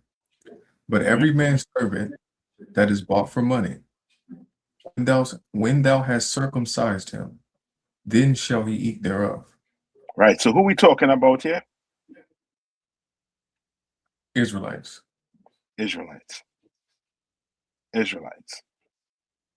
All right, read on. Verse 45. A foreigner and a hired servant shall not. Come on. Excuse. Why is they buying their brothers? Like they buy them like as slaves? Like what? Yes, it's sort of like buying, but it's you are just think like today, right? If a brother has a company, right? What does he do? He pays you to what? To work for him. Right, you understand? Right. So it's now to that. Like he is on to boot. You could have owed that, but now he is what? Now you have to go what? Work that debt off. Okay. For someone else. And then the other confusing part about it is you said if they won't circumcise and they bought them, but before, all right, so if they not circumcised, they be cut off, so they'd be looked at as a heathen. I mean a heathen. So how can he buy them if you ain't supposed to, you know what I'm saying, mess with them? Okay, because it's your brother. That's your brother. Okay. You understand? He's just giving you what Moses is doing here. He is giving you the law on who is allowed to come to Passover here. Okay. That's all he's doing. He's giving you, and it's known, like, what is, okay. Remember, the Bible has one flow in it. This Bible is about who? The Israelites. The Israelites. Right. Right? So the Passover is about who? How the Israelites had a Passover. The Israelites, because who came out of Egypt? Israelites. There were no heathen with us when we came out of what? Right. When we came out of Egypt. None. You understand? So it was all Israelite. So when you celebrate this, this Passover, it's about Israelites. And he's telling you who could do it. That's why when we went in Genesis 17, it talks about what? Circumcision. You understand? That's how serious circumcision was. What was also serious besides circumcision? What will cut you off from being in the temple or amongst your brothers? So like you said, not attending the Passover. Not attending the Passover, but there's something else that would stop you from being in the congregation. Not keeping the laws? Okay. No, because 1 minute, not keeping the law, there would be what? There would be repercussions for not keeping the law. So you have to be specific on what law you're talking about. You understand? Circumcision was one of those laws. If you didn't keep it, you would be what? Cut off. You understand? Go ahead, K one. Is it the laws of uncleanness? Uncleanness, give me a little more. Like, you know what I mean? If you touch an unclean thing or you've been to like a funeral or something. Okay, you won't be cut off from your people. You'll be unclean until the evening, until you wash. And it will tell you how many days you're unclean. Like if you go to a funeral, right, where a dead body is, you'll be what? Unclean for what? 7 days. But then you'll be allowed to come back in. So like, sir, understand? Come on.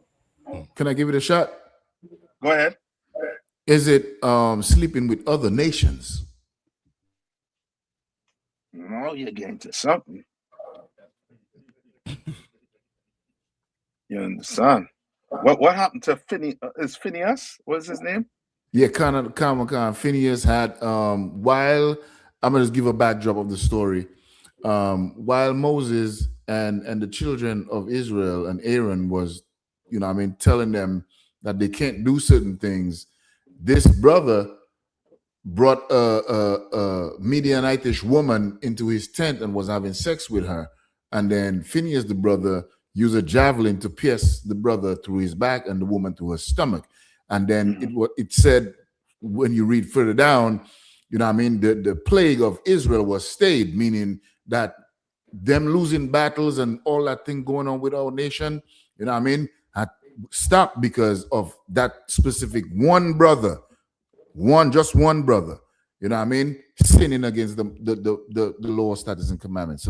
Yes, interracial marriage is a sin. You understand?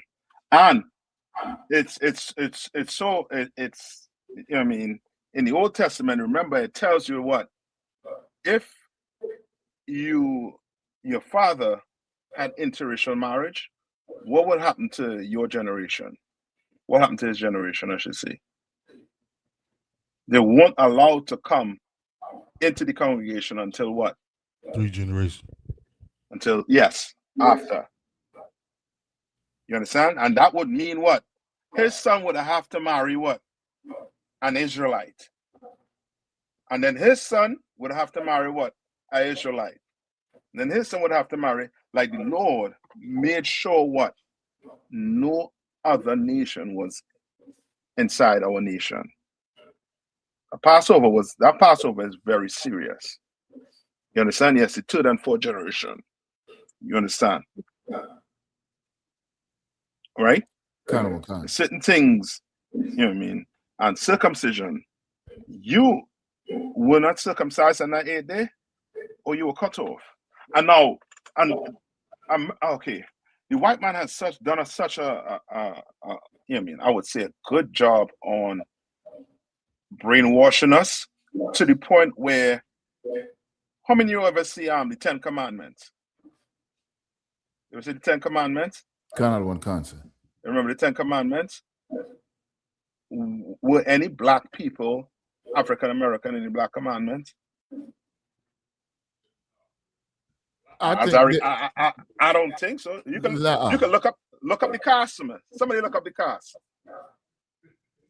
for the 10 Commandments. Like all the biblical stories, a majority of biblical stories, they'll leave us out of it, to the point where when we read stories like this, especially when we read the story about King Solomon, not King Solomon, King Saul. Remember when King Saul was commanded to go kill all the Amalekites in the city? People think he went and did what to the Amalekites? What do people think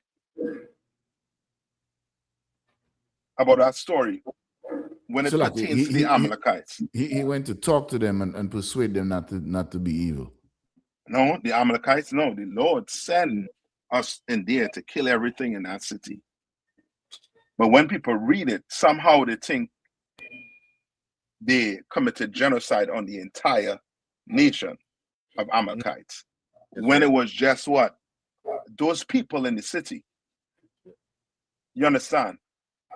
That's why people, when they read about this, when they read about the brothers and sisters in Jerusalem, all they think about is who? Who do they think about? They just think about Judah and Benjamin. So why we don't think about the other tribes? One or two of them being in there. And let me bring you all the way now to slavery. When was slavery? When we learn about slavery, when slavery started for us? For Sluggy, sir, for the Southern Kingdom, it started officially 1619. 16 what? 1619. 1619. Where was King James? In Scotland. He was ruling over Scotland. Yeah. And he was a what? He was an Israelite. Yes. Which lets you know that what? Not all Israelites were what? Slaves. But the majority of us, yeah, we were enslaved. We were enslaved. You understand? Like we think now when you read this and you hear about brothers being called strangers and stuff, we're thinking about what? Other nations. Other nation. But I'm a stranger here. Sometimes, Giannis, I had to slow down to talk to you. Slow it all the way down. You'll be like, yo, what the fuck Cap saying? You understand what he's saying? I slow it down. I'm a stranger, but we brothers. Silaki, sir. Come on. I just want to ask this real quick. So, when you said like our first like slavery and stuff like that, can we go all the way back to the Roman Empire, where we actually fled from Roman persecution into West Africa? Yes. So I would probably use that instead of the transatlantic slave trade first. You could use it too, but not plenty people know the history on that. So you might lose them, but they know about what? Slavery. They know about slavery. So everybody, you could go. Come on. It would not be kind of being how to say it, like misleading ignorant? them. No, like not misleading them, like the people we know in here in the UPK. But I'm saying, like, wouldn't it kind of be? I'm just asking, would it be kind of misleading them to tell them that like our first slavery is the transatlantic slave trade? No. I never said the first. Did I say that? I think that's what you said, and then Yanazar responded. That's why I'm asking the question. No, remember we were slavery in where? In Egypt. Right. So that's what I'm saying. Egypt. That's what I'm saying. So we can go all the way back. Yeah. Yes. Okay. Yeah. I'm just bringing it to times that our generation know about. Okay, come. You understand? That's what I wanted to understand. Come, sir. So I just bringing you up the timeline. I might mess the timeline up by bringing you up the timeline to let you know our history don't just start in 1619. History don't, you know what I mean? But when you talk to white people, our history starts in 1619. You understand? And they try to tie us into what? Being Africans. Salaka, if I may, and I totally understand where like how you just broke it down, because growing up in the Caribbean is the same thing like brothers and sisters over here. We were taught that, we just came on the boats and then this and that, Christopher Columbus, yada, yada, yada. Nobody knows what happened to us, what we were doing prior to that. So I totally understand. Salaka, sir. That's it. All right. Who holding what for me now?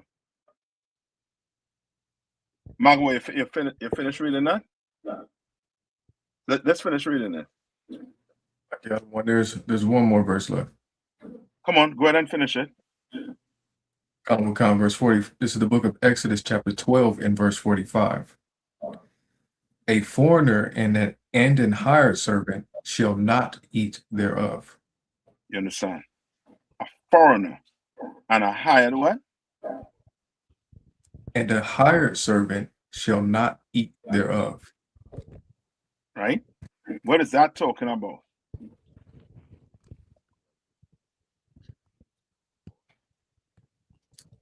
Salaka, sir.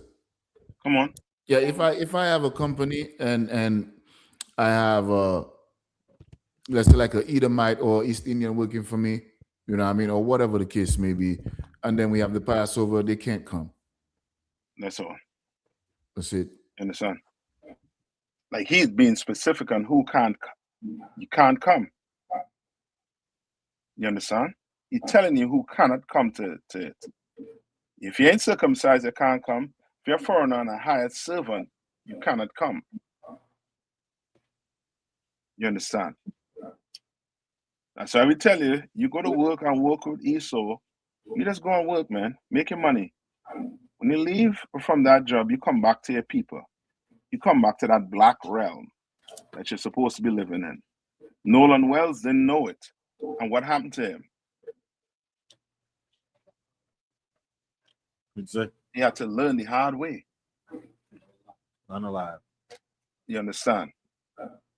Like we have to learn this Passover is for Black, Hispanics, and First Nation people only. You understand? God only loved Blacks, Hispanics, and First Nation people. Christ died for only Blacks, Hispanics, and First Nation people, period. Because that's who the Passover is for. You can't now tell me you're coming in the New Testament and somehow the Lord just say, you know what, I'm going to bring everybody in now. No. You bring everybody in, then who going to pay for slavery? Yeah. Right. Who going to pay for slavery? So we got to forgive the white man. They're trying to get away from that, Cap. What you talking about? Yeah. We got to forgive him, right? No. No. The Lord, give me that in, I think it's in Isaiah either 49 and 15, where he tell you may forget, but I'm not going to forget. Give me that. And now when you come to the New Testament, right, and you read what Paul is saying, Paul is trying to tell you what? A brother who is not circumcised could now do what? Come in the congregation. Yeah, he could come in.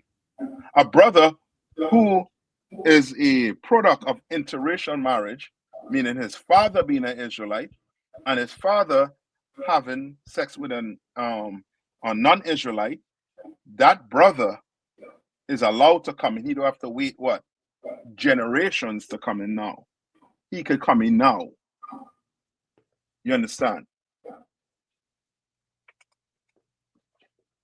Come on, Isaiah for me. So, like, yeah, one, I got that scripture in Isaiah for you. Go ahead. Come. This is the book of Isaiah, chapter 49, and verse 15. Mm-hmm. Can a woman forget her sucking child, that she should not have compassion on the son of her womb? Right? And he's asking a question. Right? Can a woman forget that suckling child? Read on. Come. Yea, they may forget. Yet They may what? They may forget. They may forget. You understand? The Bible know how cruel some of our sisters are. Not all, some.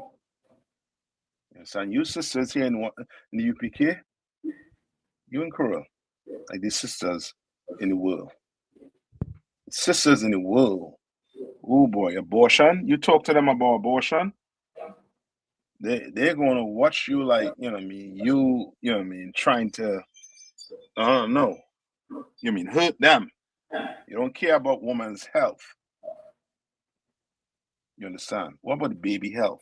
What about that baby in the womb health? You don't care about that. But the Lord knew it back then. You say you're gonna what? You may forget. Read on. God, yet will I not forget thee. Lord say he is not going to forget thee. He's not. Justice is coming for this place, for these Edomites. It's coming.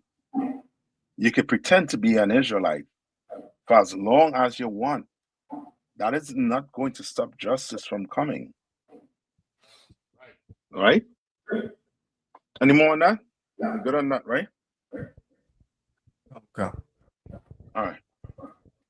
Any other questions?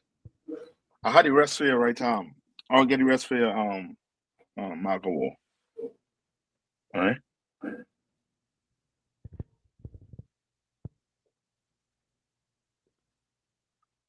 Sushi. Right? Once the fish is lawful. All right. Once that fish is lawful, you're good to go. All right. Any other question? It's like it, sir. Mm-hmm. I had sent you a couple of questions. Oh man, I did not get that for you. Okay, we get it, sir. Yeah, I'll get it. You know we gonna get it. Okay. Yeah. Any more? Yeah, one more thing to do. I know we up on the time. No more questions. All right. Where's Yasaka?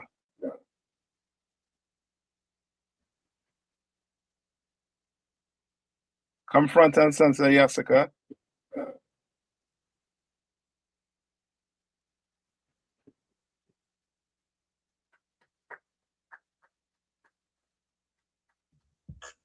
Who gonna put the oil on my brother's head? Yeah, Yasaka, you'll no longer be a trooper in this school, but an officer of 50. Most High in Christ. That's what's up. You understand? Congratulations. You all get it praise. Look at you, boy. This brother. Yeah, man. I mean. All right. So like you gonna ask him that famous question that Cap always asks us? It's too late. It's too late. He done poured out oil already. You done hit him already. Yeah, hit him already. Yeah, Saka about this, man. Yeah, about this. Go ahead. All right. So, in the famous words of Captain Nayathaq, we ask you, are you sure? Are you sure you want to take that step into these ranks, the ISUPK? Khan with Khan. There you have it, Captain Nayathaq. That's right. Yeah, brother. Well done, Hebrew. Well done.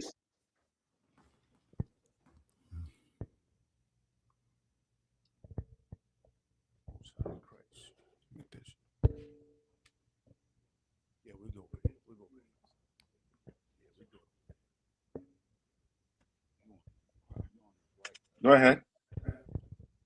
So just the brothers up there going to say it, right? And then Yasaka, you'll repeat your name 3 times. Damn right. All right, just up here, we're gonna say these prayers. This warrior that's been with us for some time, observing, asking questions, and following orders, doing what has been asked of him. I'm speaking also on behalf of Officer 1000 Yermak, who could not make it up, but also is very close to this brother and actually saw this brother come up from being a man in the world into a brother that's in the truth. This brother from my first hand has been solid. And I tell you that, you know, from me, Captain Nayathaq, and most of the brothers in the school who have gotten to meet Officer Yazikar, got to see that he's a family man, that he's about the business of the Lord, that he takes this serious. He's about his family. He's about his rib. He's about his children. He's about this truth. And this man has always been One West since he's came up in this school. So I wanted to give a shout out to him on that regard, just for what he's done thus far, being one of us, being a brother. You know what I mean? That's it.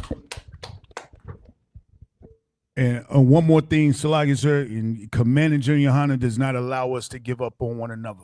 And that's another thing. So, you know, there was a time when Yazikar had a question of whether he was one of us. There is no way in hell we will let you go. You understand? When you in here with us, we are family for life. That's right. We are family for life, by all means. That's right.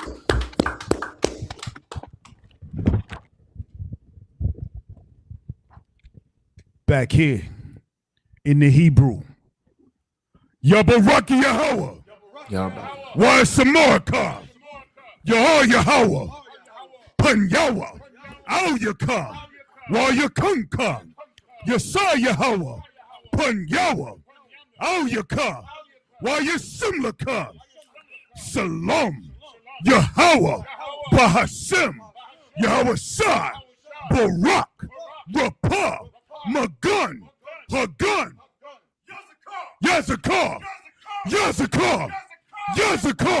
Bashim Yahushai, Duwadaman, in the English, Yahweh, bless thee, relax, and keep thee, Yahweh, make his face shine upon thee, and be gracious unto thee, Yahweh, lift up his countenance upon thee and give thee peace. Yahweh, in the name of Yahweh Shai, bless, heal, shield, and protect Officer Yazikar. That's right. Come here, Shala. Come here, Shala. Come here, Shala.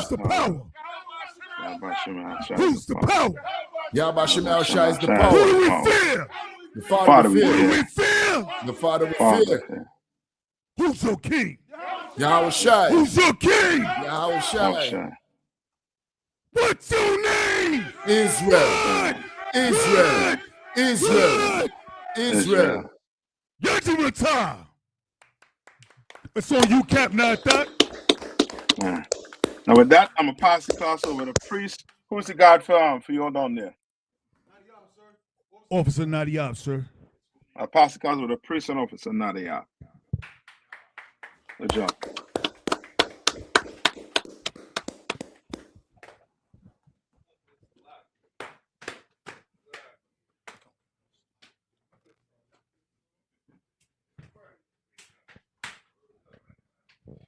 Security announcements. We had an ISUBK start out of 1 West 125th Street, Harlem, New York, on the Commander Junior Honor. New rules for brothers and sisters. When a new brother or sister comes into the school, they are off limits for 6 months. They are here to be saluted only. They are here to shed themselves of the world. After 6 months, if a brother or sister has an interest in a particular person, he or she must get permission from the head to speak to a brother or sister. There's another 6 months in which the brother or sister will court each other. After the 6 months period, the brother or sister will get permission from the head to marry. Ties, which is a commandment. You can find this in the book of Numbers, chapter 18, verse 21, and in the book of Malachi, chapter 3, verses 8 through 10. Means tenth in the Hebrew, and it's pronounced my Aishara. 10% of every penny of any increase the Lord gives you, you give to the treasury department or teacher. Priest fund, free will offering for priests, not mandatory, whatsoever amount you would like to give. Upcoming holy convocation will be the memorial blowing of the trumpets, which will be held on September 11th, which is on a Friday. Give it your nearest ISUBK location and camp leader to get the information of exactly where it's going to be held. Reminder for Akim and Akwatium to check on social media such as ISHBK.com, Facebook, Twitter, YouTube, and so on for ISHBK events and materials.